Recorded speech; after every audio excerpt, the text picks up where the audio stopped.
ہمارا یہ دین کا راستہ نہایت ہی خوش نصیبی والا راستہ ہے۔ یہ انسان کو زندگی کے کسی لمحے میں بھی تنہا نہیں ہونے دیتا۔ انسان صحت کی حالت کے اندر ہو، انسان تندرستی کی حالت میں ہو، جوانی کی عمر میں ہو، بڑھاپے کی عمر کو پہنچ چکا ہو، یا انسان دن کو ہو یا رات کی تاریکیوں کے اندر ہو، انسان آبادی میں ہو یا صحراؤں میں ہو، یہ دین کا علم ایک ایسا مینار ہے، ایک ایسی روشنی ہے جو ہر وقت انسان کے لیے ایک مضبوط سہارا ہوا کرتی ہے۔ اور ہم دنیا کے اندر کی نہیں بلکہ یہ انسان کے ساتھ آخر تک وفائیں کرتی ہے۔ انسان کے فوت ہونے کے بعد قبر کے اندر بھی اگر جاتا ہے تو ہمارا یہ علم جاتا ہے جو ہمارے لیے ذریعہ نجات اور ہماری آسانیوں کا باعث بنتا ہے۔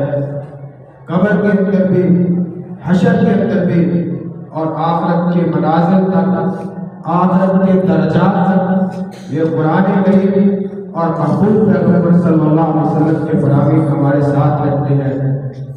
جب تک ہمیں جنت کے بلند درجات تک چڑھا نہیں دیتا، اس وقت تک یہ قرآن کریم ہمارا ساتھ نہیں چھوڑتا۔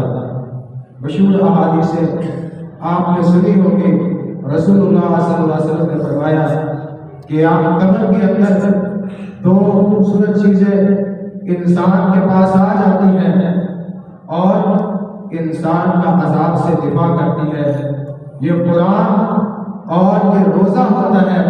اسی طرح کل قیامت کے دن بھی اللہ رب العزت کے پاس ہماری سفارش کریں گے۔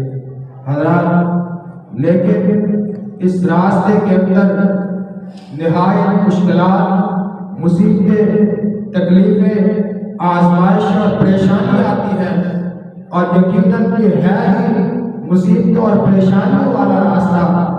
ہم اپنے اس دین کے محبوب پیغمبر صلی اللہ علیہ وسلم کی طرف جب دیکھتے ہیں، آپ کی زندگی تکلیفوں اور پریشانیوں سے، آزمائشوں سے بھری ہوئی ہے۔ صحابہ کرام کی زندگیوں کو کم ڈالتے ہیں تو تکلیفیں اور پریشانیاں اور فقر اور تنگی کے حالات ہمارے سامنے ہوتے ہیں۔ عزیز طلباء کرام، اس دین کے راستے پہ چلنا ہے تو ہمیں ذہن کے اندر دو باتوں کو مد نظر رکھنا ہوگا۔ ہمیں ہر لمحے، ہر قدم قدم پہ، ہر موڑ پہ مصیبتیں آئیں گی، تکلیفیں آئیں گی، لوگوں کی طرف سے طعنے اعتراضات کا سامنا ہوگا، اور اس کے ساتھ ساتھ ہمارے معاشی حالات بھی ہمارے مقدر اتفاق ہوں گے کہ ہماری ضرورتیں پوری ہوں گی۔ ہاں، اللہ رب العزت جس کو وسیع مال و دولت عطا کر دے یہ اللہ کی نعمت ہے، لیکن در حقیقت یہ راستہ ایسا ہے کہ رسول اللہ صلی اللہ علیہ وسلم ہمیشہ کہا کرتے تھے، ان اجریہ الا علی رب العالمین، کہ میری مزدوری اللہ رب العزت کے ذمہ ہے۔